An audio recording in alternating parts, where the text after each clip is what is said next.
Hi everyone, कैसे हैं आप सब लोग। आई होप आप सब अच्छे होंगे, स्वस्थ होंगे, मस्त होंगे और अच्छे से पढ़ाई कर रहे होंगे और आपकी तैयारी बिल्कुल ठीक चल रही होगी CSIR 9 दिसंबर 2024 की। ठीक है, आज हम डिस्कस करने वाले हैं पिट्यूटरी ग्लैंड के बारे में। Pituitary gland that is hypophysis. ठीक है, पिट्यूटरी ग्लैंड के बारे में हम डिस्कस करने वाले हैं जो प्रेजेंट होती है स्फेनॉइड बोन के सेला टर्सिका में। हाइपोथैलेमस से ये अटैच्ड होती है इनफंडिबुलम के थ्रू। ठीक है, देखो ये इसको हम डिस्कस करने वाले हैं पिट्यूटरी ग्लैंड को। पिट्यूटरी ग्लैंड को डिस्कस करने वाले हैं। पिट्यूटरी ग्लैंड प्रेजेंट होती है sella turcica of sphenoid bone. Sphenoid bone के सेला टर्सिका पर प्रेजेंट होती है और ये हाइपोथैलेमस के साथ अटैच होती है। प्रीवियस वीडियो में हमने हाइपोथैलेमस के बारे में देखा था एंड हाइपोथैलेमस से जो हार्मोन रिलीज होते हैं वो पिट्यूटरी के हार्मोन बनते हैं हाइपोथैलेमस के अंदर, जो पिट्यूटरी के पास आते हैं और उससे हार्मोन्स को रिलीज करवाते हैं। ठीक है, और ये इनफंडिबुलम के थ्रू हाइपोथैलेमस के साथ जुड़ी हुई होती है। ठीक है, उसके बाद पिट्यूटरी ग्लैंड है वो दो पोर्शंस में डिवाइडेड होती है। इसके दो पार्ट्स होते हैं, adeno hypophysis and neuro hypophysis. Adeno hypophysis large portion होता है, एंटीरियर पिट्यूटरी हम इसको बोल देते हैं, एंड ये हो जाती है पोस्टीरियर पिट्यूटरी जिसका स्मॉल साइज है न्यूरो हाइपोफाइसिस। ठीक है, पिट्यूटरी के दो लोब्स होते हैं, adeno hypophysis and neuro hypophysis. Adeno hypophysis anterior pituitary हो जाती है और इसका लार्ज साइज हो जाता है। न्यूरो हाइपोफाइसिस पोस्टीरियर पिट्यूटरी हो जाती है और इसका स्मॉल साइज हो जाता है। उसके बाद एंटीरियर पिट्यूटरी की बात करें तो इसके पास भी इसके दो पोर्शंस होते हैं, दो पार्ट होते हैं, pars distalis and pars intermedia. ठीक है, पार्स डिस्टेलिस हो गया एंड पार्स इंटरमीडिया हो गया। एंटीरियर पिट्यूटरी के दो पोर्शन होंगे। चलो उसके बाद थोड़ी सी हम स्ट्रक्चर को देख लेते हैं। कंप्लीट स्ट्रक्चर देखेंगे, ये कुछ इस तरीके से प्रेजेंट होती है। इस तरीके से प्रेजेंट होती है, ये हमारी हो जाती है हाइपोथैलेमस।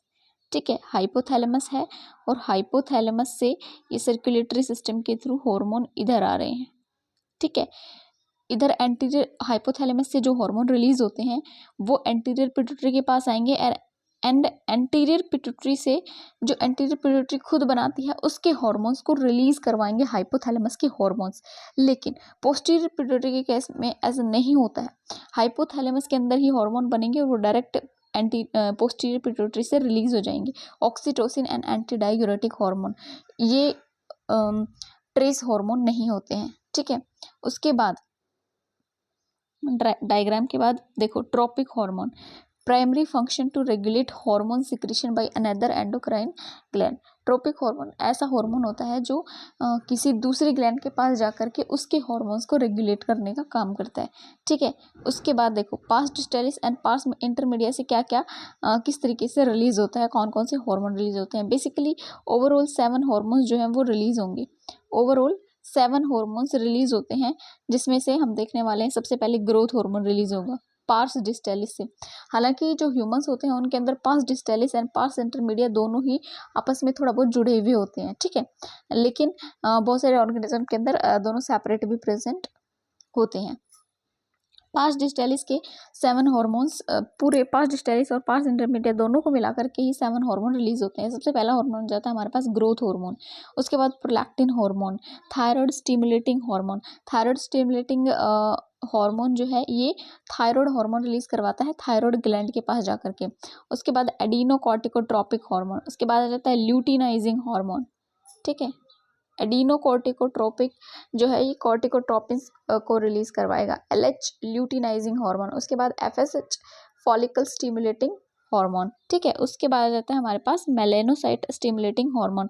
मेलेनोसाइट स्टिमुलेटिंग हार्मोन जो होता है ये पास इंटरमीडिया से रिलीज होता है एंड ये पिगमेंटेशन, स्किन के अंदर पिगमेंटेशन के लिए रिस्पॉन्सिबल होता है। एम्फीबियंस के अंदर, ह्यूमंस के अंदर इसका एज सच कोई रोल हमें देखने को नहीं मिलता है। ठीक है, उसके बाद हम एक एक हार्मोन को डिटेल में स्टडी करने वाले हैं कि किस तरीके से वो फंक्शन करते हैं, क्या कुछ उनका रहने वाला सिस्टम। सबसे पहले हम बात कर लेते हैं ग्रोथ हार्मोन की। ग्रोथ हार्मोन का दूसरा नाम क्या है? ग्रोथ हार्मोन को हम सोमैटोट्रोपिन भी बोलते हैं। ग्रोथ हार्मोन को हम क्या बोलते हैं? सोमैटोट्रोपिन भी बोलते हैं।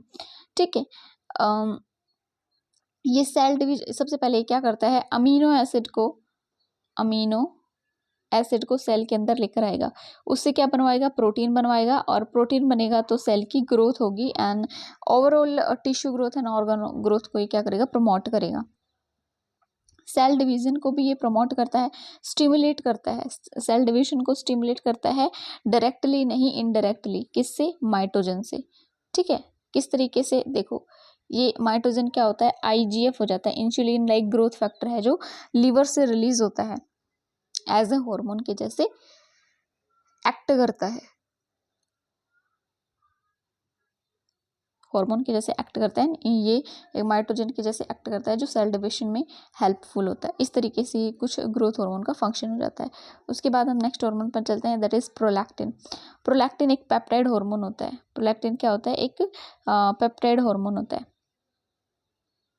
प्रोलैक्टिन एक पेप्टाइड हार्मोन होता है and stimulate the mammary gland to produce milk. Lactation का काम होता है इसका।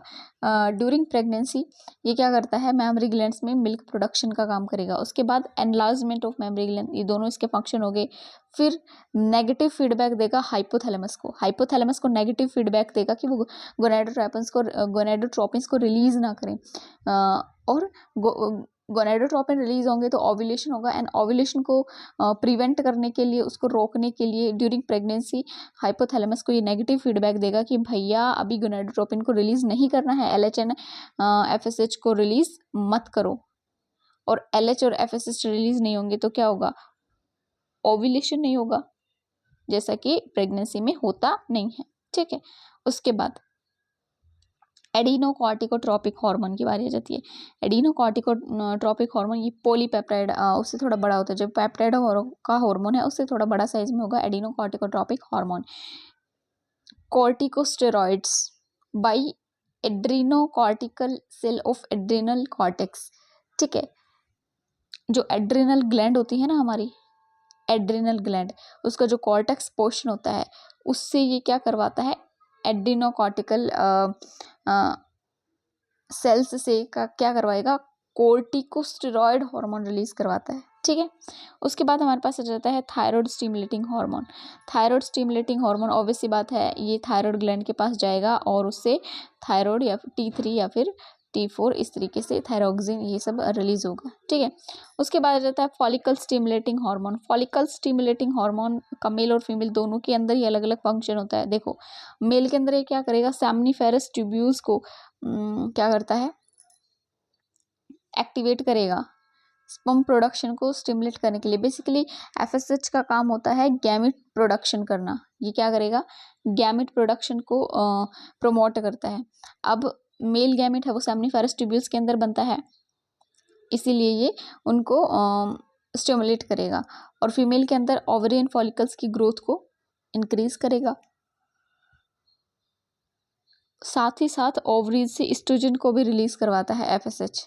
ठीक है, उसके बाद आ जाता है हमारे पास एलएच। एलएच क्या करता है, ओव्यूलेशन को के लिए रिस्पॉन्सिबल होता है, ओव्यूलेशन को ट्रिगर करेगा। Secretion of progesterone by corpus luteum, और कॉर्पस ल्यूटियम से प्रोजेस्टेरोन का सिक्रेशन करवाएगा। मेल के अंदर इसको ICSH बोला गया है, इंटरस्टिशियल सेल स्टिमुलेटिंग हार्मोन। ठीक है, और ये क्या करता है, ये करता है टेस्टोस्टेरोन को रिलीज करवाएगा। उसके बाद हम बात कर लेते हैं MSH की, melanocyte secreting hormone. Alpha, beta और गामा तीन इसके क्या हो जाते हैं, वेरिएंट। मेलेनोट्रोपिन इसको बोला गया है, मेलेनोसाइट के जैसे ये एक्ट करता है। एम्फीबियंस के अंदर पिगमेंटेशन को, उनकी स्किन के अंदर पिगमेंटेशन को इंक्रीज करता है बेसिकली, लेकिन ह्यूमंस के अंदर इसका कोई ऐसा कोई सच कोई रोल नहीं है। ठीक है, तो ये एंटीरियर पिट्यूटरी से रिलीज होने वाले हार्मोन्स को हमने कर लिया है डिस्कस। देन बात कर लेते हैं हम पोस्टीरियर पिट्यूटरी की। पोस्टीरियर पिट्यूटरी, एंटीरियर पिट्यूटरी के अंदर क्या होता है, हाइपोथैलेमस से हार्मोन रिलीज होता है एंड वो एंटीरियर पिट्यूटरी के पास आता है और एंटीरियर पिट्यूटरी के हार्मोन्स को रिलीज करवाता है।